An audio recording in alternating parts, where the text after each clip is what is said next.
BJP. സംസ്ഥാന അധ്യക്ഷൻ K. Surendran PC. ജോർജിനെ താൻ ശക്തമായ താക്കീത് നൽകിയിട്ടുണ്ട് എന്നാണ് പറയുന്നത്. ഏതായാലും ഈ താക്കീത് കൊണ്ട് പി.സി. ജോർജ് വായടയ്ക്കും എന്ന് കേരള രാഷ്ട്രീയം ഇതുവരെ വീക്ഷിച്ച ആരും കരുതുന്നില്ല. പി.സി. ജോർജിൻ്റെ ഒരു ചരിത്രം പരിശോധിച്ചാൽ അദ്ദേഹത്തിൻ്റെ വാക്കുകൾ പലപ്പോഴും പലതരത്തിലുള്ള വിവാദങ്ങൾക്കാണ് വഴിവെച്ചിട്ടുള്ളത്. അത് എല്ലാ മുന്നണിയിൽപ്പെട്ട ആളുകൾക്ക് നേരെയും പി.സി. ജോർജ് അദ്ദേഹത്തിൻ്റെ വാക്പ്രയോഗങ്ങൾ നടത്തിയിട്ടുണ്ട്. പലപ്പോഴും ഈ രാഷ്ട്രീയ നേതാക്കന്മാർക്ക് ചേരാത്ത തരത്തിലുള്ള പ്രയോഗങ്ങളാണ് പി.സി. ജോർജിൻ്റെ കയ്യിൽ നിന്ന് നമ്മൾ കേട്ടിട്ടുള്ളത്. അത് ചിലപ്പോൾ അശ്ലീലങ്ങളിലേക്കും അസഭ്യങ്ങളിലേക്കുമൊക്കെ പോകുന്ന രീതിയും സാധാരണയാണ്. ചർച്ചകളിലും പി.സി. ജോർജ് ഈ മിതത്വം പാലിക്കാറില്ല. അതുകൊണ്ട് തന്നെ കെ. സുരേന്ദ്രൻ ശക്തമായ ഒരു താക്കീത് നൽകിയാലൊന്നും പി.സി. ജോർജ് അത് വകവെച്ച് കൊടുക്കും എന്ന് കരുതാനില്ല. പി.സി. ജോർജ് പത്തനംതിട്ടയിൽ ഈ സീറ്റ് സ്വപ്നം കണ്ടിരുന്ന ആളാണ്. കേരളത്തിലെ ബി.ജെ.പിയുടെ ആദ്യത്തെ MP താനാകും എന്ന തരത്തിലാണ് പി.സി. ജോർജ് ഗീർവാണം അടിച്ചുവിട്ടിരുന്നത്. ഈ ജയിക്ക് സാധ്യതയുണ്ടോ എന്ന് ചോദിക്കുന്ന മാധ്യമപ്രവർത്തകർക്ക് ഡൽഹിയിൽ വന്നാൽ പാർലമെൻറ്റ് സന്ദർശിക്കാനുള്ള പാസ് ഞാൻ നൽകാം എന്നടക്കം വരെ പി.സി. ജോർജ് പറഞ്ഞു. പക്ഷേ സീറ്റ് നൽകിയവരുടെ പട്ടിക പുറത്തു വന്നപ്പോൾ തൻ്റെ പേരില്ല എന്ന് കണ്ട് പി.സി. ജോർജ് അക്ഷരാർത്ഥത്തിൽ ഞെട്ടി. അതിൻ്റെ ഫലമായിട്ടാണ് ഈ അനിൽ ആൻ്റണിയെ നാട്ടുകാരൊന്നും അറിയില്ല എന്നും അങ്ങനെ ഒരാളെ അവിടെ കൊണ്ടുപോയി പരിചയപ്പെടുത്തേണ്ടി വരുമെന്നൊക്കെ പി.സി. ജോർജ് തട്ടിവിട്ടു.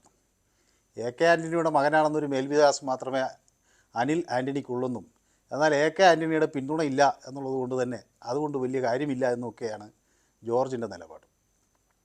ബി.ജെ.പി. ഒരു കേഡർ സംവിധാനമുള്ള പാർട്ടിയാണ് എന്ന് ആണ് അവരുടെ നിലപാട്. അതുകൊണ്ട് തന്നെ ഇത്തരം വിഷയങ്ങളിൽ ശക്തമായ താക്കീത് നൽകി ആളുകളെ നിലയ്ക്ക് നിർത്തും എന്നാണ് കെ. സുരേന്ദ്രൻ പറയുന്നത്. ബി.ജെ.പിയിൽ ഇതുവരെ പി.സി. ജോർജിനെ പോലെ ഒരാൾ ചേർന്നിട്ടില്ല എന്നതുകൊണ്ട് തന്നെ സുരേന്ദ്രന് ഇത്തരമൊരു പ്രതിസന്ധി ഇതിന് മുൻപുണ്ടായിട്ടുണ്ടാവില്ല. സാധാരണ ബി.ജെ.പിയും RSSും ഒക്കെ വടിയെടുക്കുമ്പോൾ വാലും മടക്കി പത്തി അടക്കുന്ന ആളുകളെയാണ് സ്വതവേ പാർട്ടിക്കകത്ത് കണ്ടിട്ടുള്ളത്. എന്നാൽ ഈ കേരള രാഷ്ട്രീയത്തിൻ്റെ ഊടും പാവുമൊക്കെ വ്യക്തമായി അറിയാവുന്ന പി.സി. ജോർജ് അങ്ങനെ പെട്ടെന്ന് മെരുങ്ങുന്ന ഒരാളല്ല എന്ന് നമുക്കറിയാം. മാത്രവുമല്ല അദ്ദേഹത്തിന് വളരെ വലിയൊരു രാഷ്ട്രീയ ചരിത്രവുമുണ്ട്. വിദ്യാർത്ഥി പ്രസ്ഥാനങ്ങളിലൂടെയാണ് പി.സി. ജോർജ് ഈ രാഷ്ട്രീയത്തിലേക്ക് എത്തുന്നത്. KSC എന്ന സംഘടനയിലൂടെയാണല്ലോ അദ്ദേഹം വരുന്നത്. പിന്നെ ആദ്യം വരുന്നത് തന്നെ ഒരു വിവാദമായിട്ടാണ് പി.സി. ജോർജ്. കാരണം 1977 അവിടെ പൂഞ്ഞാറിൽ കേരള കോൺഗ്രസ് എമ്മിൻ്റെ സ്ഥാനാർത്ഥിയെ അദ്ദേഹം പരാജയപ്പെടുത്താനുള്ള നീക്കങ്ങൾ നടത്തി എന്നാണ് ആദ്യ വിവാദം ഉണ്ടായത്. ഏതായാലും ആ വിവാദമൊക്കെ കഴിഞ്ഞ് പി.സി. ജോർജിന് 7 തവണ പൂഞ്ഞാർ മണ്ഡലത്തെ പ്രതിനിധീകരിക്കാനുള്ള ഒരു ഭാഗ്യമൊക്കെ കിട്ടി. 2 തവണ അദ്ദേഹം തോൽക്കുകയും ചെയ്തു. എന്നാലും പി.സി. ജോർജിൻ്റെ ആദ്യകാലങ്ങളിൽ ഈ തമാശകളൊക്കെ പല ആളുകളും അംഗീകരിച്ചിരുന്നു. അന്നൊക്കെ രാഷ്ട്രീയത്തിൽ ഈ ടെലിവിഷനും അതുപോലെ ദൃശ്യമാധ്യമങ്ങളൊന്നും ഇല്ലാത്തൊരു സാഹചര്യത്തിൽ കവലപ്രസംഗങ്ങളിൽ ഇത്തരം വിടുവായത്തങ്ങളൊക്കെ പലപ്പോഴും അംഗീകരിക്കുന്ന രീതിയാണ് അന്ന് സാധാരണക്കാരുടെ ഇടയിൽ ഉണ്ടായിരുന്നത്. എന്നാൽ കേരളം കുറേ കൂടി ഇന്ന് ഗൗരവമായി രാഷ്ട്രീയത്തെ കാണുന്നൊരു സാഹചര്യമാണ്. ആളുകൾ വിദ്യാഭ്യാസമൊക്കെ ആളുകളിൽ വർദ്ധിച്ചു. കുറേ കൂടി നിലവാരം രാഷ്ട്രീയക്കാർക്ക് വേണം എന്നാഗ്രഹിക്കുന്ന ജനവിഭാഗവും വർദ്ധിച്ചു. അതുകൊണ്ട് തന്നെ പി.സി. ജോർജിനെ പോലുള്ളവരുടെ ഇത്തരം പ്രതികരണങ്ങൾ അത് അങ്ങനെ ഗൗരവമായി പലപ്പോഴും കേരളം എടുക്കാറില്ല.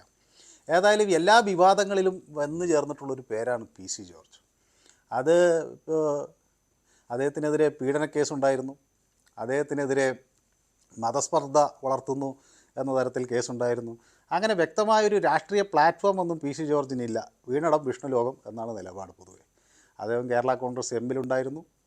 പിന്നെ കേരള കോൺഗ്രസ് PJ ജോസഫ് വിഭാഗത്തോടൊപ്പം പോയി. അതോടൊപ്പം തന്നെ കേരള കോൺഗ്രസ് സെക്കുലറായി, പിന്നെ കേരള ജനപക്ഷമായി, ഒടുവിൽ BJP ആയി. അപ്പോൾ ഇന്ന പാർട്ടിയിൽ തന്നെ നിൽക്കണം എന്നൊരു നിലപാടൊന്നും പി.സി.